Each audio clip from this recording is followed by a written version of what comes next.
menumpas habis KST Papua, aparat keamanan kerahkan alutsista canggih untuk menumpas habis KST Papua yang sangat keji. Ini memang perlu perhatian khusus. Gabungan aparat keamanan TNI Polri dan BIN telah berusaha semaksimal mungkin untuk meredakan tindakan brutal KST Papua. Tak tanggung-tanggung melenyapkan KST Papua, mereka mengerahkan alutsista yang canggih agar segerombolan pengikut Egyanus Kogoya tunduk dan dapat ditangkap serta diadili dengan seadil-adilnya. Tak ada ampun bagi kelompok separatis teroris KST Papua. Lagi kali ini sudah banyak korban berjatuhan akibat dari tindakan mereka yang brutal. Mengenai penumpasan KST Papua memang membutuhkan berbagai macam strategi, bahkan jika perlu langsung ditumpas dengan berbagai cara agar tidak membahayakan bagi yang lain. Pemerintah beserta dengan aparat keamanan TNI Polri BIN tak berhenti-henti bekerja sama untuk membasmi KST Papua. Untuk membasmi KST Papua, aparat keamanan mengerahkan alutsista yang canggih untuk menggempur KST Papua dan mengusut tuntas konflik ini supaya tanah bumi Cendrawasih aman, tentram, dan damai. Bahkan sudah terlihat melalui unggahan salah satu video yang beredar memperlihatkan dua tank Panzer yang dilengkapi dengan senjata canggih untuk memberantas habis KST Papua yang meresahkan. Dikabarkan tank Panzer Anoa itu berjenis 6x6 APC Armored Personnel Carrier milik TNI itu sudah mulai memasuki wilayah Papua Pegunungan dan sudah dipanaskan untuk membasmi KST Papua. Beberapa orang prajurit juga mulai terlihat bersiap mengisi ulang peluru dengan prajurit lainnya yang berjaga di belakang tank.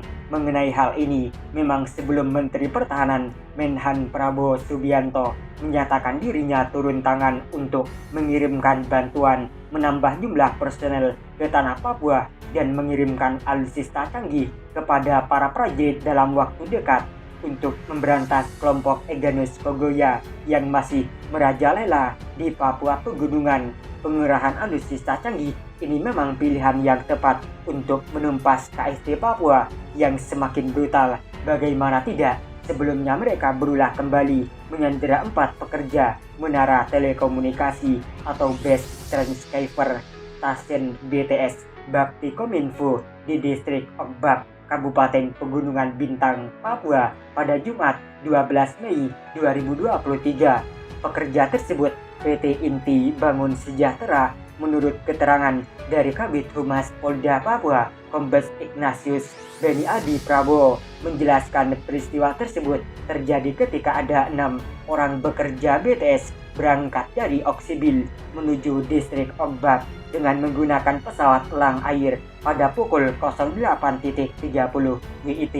Namun ketika tiba di lapangan terbang Ogbak, mereka para rombongan langsung ditodong oleh 5 orang yang mengaku dirinya sebagai anggota KST Papua. Kabid Humas Polda Papua, Kombes Ignatius Beni Adi Prabowo juga mengatakan bahwa kelompok brutal ini menggunakan senjata tajam seperti parang hingga melakukan kekerasan fisik kepada 3 orang pekerja. Dari ke-6 orang, terdapat orang yang dilarikan ke rumah sakit RS Oksibil untuk mendapatkan perawatan medis lantaran mengalami luka-luka, salah satu yakni Kepala Dinas Informasi dan Komunikasi Alverus Sanieria dan Benyamin Sembiring. Sementara itu, 4 orang lainnya disandera oleh KST Papua dan 2 lainnya dianiaya serta mengalami luka-luka. 4 korban tersebut diantaranya yakni Asmar Peas Kulka, Senus Lapitalem, dan Freddy. Tidak hanya menyandera dan melakukan penganiayaan terhadap korban sandera. Menurut keterangan saksi mata yang berada di Oksibil, KST Papua ini juga meminta tebusan berupa sejumlah uang yang jumlahnya besar. Diketahui yakni mereka meminta uang sebesar 500 juta untuk membebaskan korban.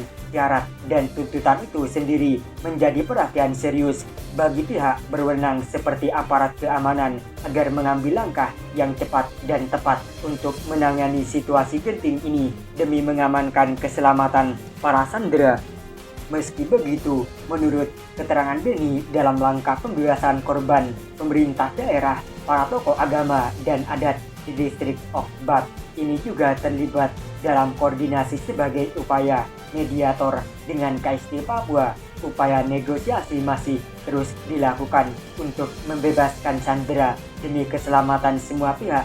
Namun jika memang upaya tersebut tak kunjung membuahkan hasil, memang harus bertindak tegas agar kebiadaban KST Papua ini terhenti dan tak semena-mena mempermainkan nyawa. Perilaku KST Papua yang tak henti-henti menyebarkan teror kepada masyarakat ini memang harus ditumpas habis. Teror tersebut bermula dari rentetan peristiwa saat pilot Susi Air Philip Martens diculik di wilayah Mugimam, Kabupaten Duga, dan merembet ke penyerangan KST Papua terhadap prajurit TNI Polri hingga mereka gugur saat bertugas.